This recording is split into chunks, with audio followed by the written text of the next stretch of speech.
السلام علیکم ورحمۃ اللہ، لا حول ولا قوة الا باللہ، حسبنا اللہ ونعم الوکیل، یا حی یا قیوم برحمتک استغیث، لا الہ الا انت سبحانک انی کنت من الظالمین، ربنا آتنا من لدنک رحمہ وہیئ لنا من امرنا رشدا، اللہم صل علی محمد وعلى آل محمد وأصحاب محمد وأزواج محمد وأمة محمد أجمعين إلى يوم الدين آمين. الحمد لله رب العالمين والصلاة والسلام على سيد الأنبياء والمرسلين وعلى آله وأصحابه أجمعين إلى يوم الدين. الحمد للہ آج 24 دسمبر 2023 کو سنڈے کے دن ہمارا یہ پبلک سیشن نمبر 126 ہوگا انشاءاللہ تعالی. آپ کے یہ ریئل ٹائم سوالات پرچیوں کی شکل میں میرے پاس آ چکے ہیں، انشاءاللہ انہیں ہم بعد میں ڈسکس کریں گے. پہلے کرنٹ افیئر کے طور پر ایک ایشو، اور وہ ہے دارالافتاء جامعہ نعیمیہ، جس کے محتمم ہے مفتی منیب الرحمان صاحب حفظہ اللہ تعالی، جو بریلوی مکتب کے مفتی اعظم ہیں ایٹ لیسٹ پاکستان میں. انڈیا کے لوگ بھی ان کو مانتے ہیں. انہوں نے ایک فتویٰ جاری کیا ہے چشتی رسول اللہ سے متعلق. الحمدللہ اس کانٹیکسٹ میں سب سے پہلے تو میں مبارکباد دوں گا اپنے تمام سٹوڈنٹس کو، خواہ وہ مرد ہیں یا عورتیں ہیں، جنہوں نے بھی بڑے اخلاص کے ساتھ پچھلے 10 سالوں میں محنت کی اور ہماری ویڈیوز کی آواز کو پوری دنیا میں پہنچایا، جس کی وجہ سے یہ لوگ مجبور ہوئے کہ یہ فتویٰ جاری کریں. تو پہلا کریڈٹ اس کا اگر جاتا ہے کسی کو تو وہ ہمارے سٹوڈنٹس کو جاتا ہے، کیونکہ آپ کو یاد ہوگا کہ آج سے آلموسٹ 10 سال پہلے 23 فروری 2013 کو میں نے اپنی وہ ویڈیو ریکارڈ کروائی تھی، مسئلہ نمبر 71B، انڈیا اور پاکستان کے بزرگوں کی 19 گستاخانہ عبارات کا تحقیقی جائزہ. اس میں میں نے دیوبند اور بریلوی اور ایک آدھ حوالہ اہل حدیث کے حوالے سے بھی ہے، کیونکہ وہ کامن بزرگ ہیں دیوبند اور اہل حدیث کے، ان کے بزرگوں کی گستاخانہ عبارتیں ہائی لائٹ کی تھیں، اور بڑے احترام کے ساتھ صرف عبارتیں نقل کرنے کے بعد قرآن و سنت سے جو اوریجنل نظریہ ہے وہ بتایا تھا. اس کے بعد فتویٰ کسی پہ نہیں لگایا تھا، اور وہ بیسیکلی میرا ایک ریسرچ پیپر تھا،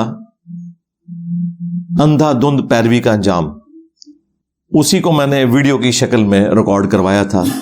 23 فروری 2013 کو. آج 24 دسمبر 2023 ہے، یعنی آلموسٹ آپ سمجھ لیں یہ 11 سال ہونے والے ہیں. 10 سال سے تو زیادہ ہی بنتا ہے.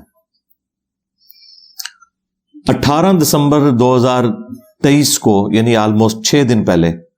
یہ فتویٰ مفتی منیب الرحمان صاحب کے مدرسے سے نکلا، اور اس پہ آلموسٹ 14 کے قریب علماء مزید ہیں جنہوں نے اپنے سگنیچرز کی ہیں. یہ فتویٰ یعنی ایک خوشائن چیز ہے، ہم اسے ویلکم کہتے ہیں. اور اپنے سٹوڈنٹس کے بعد اگر میں اس کا کریڈٹ کسی کو دیتا ہوں تو وہ خود مفتی منیب الرحمان صاحب ہیں حافظہ اللہ تعالی، کہ انہوں نے اس ضرورت کو محسوس کیا. ویسے تو دونوں معاملات میں ان کے لیے ایک امبیرسمنٹ تھی. اگر فتویٰ نہ دیتے تب بھی ظاہر ہے کہ لوگوں نے کہنا تھا کہ جی آپ قرآن و سنت کے علم بردار ہیں اور آپ کے سامنے واضح کفریہ عقائد آ رہے ہیں. دوسری طرف تو آپ کے بزرگ جو ہیں وہ تھانوی رسول اللہ کے حوالے سے اور باقی معاملات کے اندر حسام الحرمین میں احمد بریلوی صاحب نے المتوفہ 1340 ہجری بمطابق 1921 ان کی ڈیتھ ہوئی. تو انہوں نے جو گستاخانہ عبارتیں دیوبند حضرات کی ہائی لائٹ کی تھی اور ان عبارات کے اوپر فتوے دیے تھے، یہ جب آپ کے اپنے گھر میں ایسی چیز نکلی ہے تو آپ لوگ خاموش کیوں ہیں؟ تو یہ فتویٰ آپ یہ نہ سمجھیں کہ انہوں نے خوشی سے دیا ہے، یہ مجبوراً دیا ہے، ان کی مجبوری ہے۔ اچھا، فتویٰ دے کر بھی ان کو نقصان ہوا ہے، لیکن وہ نقصان کم ہے۔ نقصان کیا ہوا ہے کہ اب وہ جب ان کے فتوے کو اپلوڈ کیا انہوں نے تو نیچے لوگوں نے کمنٹس کیے ہوئے تھے، نیو اعلیٰ حضرت انجینئر محمد علی مرزا۔ ظاہر ہے ہم نے تو اعلیٰ حضرت کے نامکمل مشن کی تکمیل کی ہے۔ اعلیٰ حضرت کو صرف دوسرے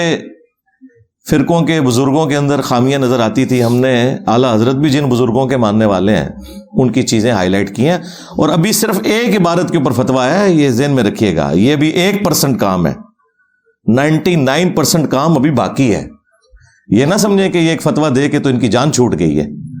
تمام عبارتوں کے اوپر فتویٰ چاہیے، اور وہ بھی انتہائی سنگین نوعیت کی عبارتیں، اور وہ عبارتیں وہ ہیں جن کا یہ لوگ دفاع بھی کرتے ہیں، ویسے تو اس کا بھی کرتے رہے، لیکن اس میں پھر بھی کوئی دو رائے تھی نا، ان عبارتوں کے حوالے سے تو یہ مکمل دفاع کرتے ہیں، اور میں نے ان کے جتنے بھی جھوٹے دفاع ہیں شتیہات کے نام کے اوپر، یا مجنون کے نام کے اوپر، یا جذب کے نام کے اوپر، یا خاص حالت کے نام کے اوپر، یہ میں نے ساری کی ساری چیزیں ان کی الحمدللہ رد کی ہوئی ہیں۔ وہ ایک الگ سے ٹاپک ہے، وہ بارہا میں کر چکا ہوں۔ بہرحال کام ابھی بہت باقی ہے، لیکن سٹارٹ تو ہوا، اللہ کا شکر ہے، اور یہ میں سمجھتا ہوں کہ ہمارے اسٹوڈنٹس کی کامیابی ہے کہ انہوں نے اس کا رونا اتنا رویا ویڈیوز کی شکل میں، خواہ یوٹیوب کے اوپر ہو، ٹک ٹاک کے اوپر ہو، فیس بک کے اوپر ہو، اور چیزیں ہائی لائٹ کی کہ یہ لوگ مجبوراً اس لیول تک اترے، ورنہ یہ تو کسی کو کچھ سمجھتے ہی نہیں ہے، کیونکہ بیسیکلی یہ ان کا ترہ امتیاز تھا کہ دیوبند اور اہل حدیث گستاخ رسول ہیں، اور بریلوی جو ہیں وہ عاشق رسول ہیں۔ تو اگر یہ گستاخی مانتے ہیں تو ان کے لیے ایک بہت بڑی تکلیف دہ چیز تھی، یہ آپ سمجھ سکتے ہیں اس تکلیف کو اگر غور و تفکر کریں، کہ جو اس فرقے کا زوم تھا، جو اس فرقے کی تمکنت تھی، جس کی بنیاد کے اوپر یہ لوگ کھڑے تھے، وہ تو مر گیا۔ ہاں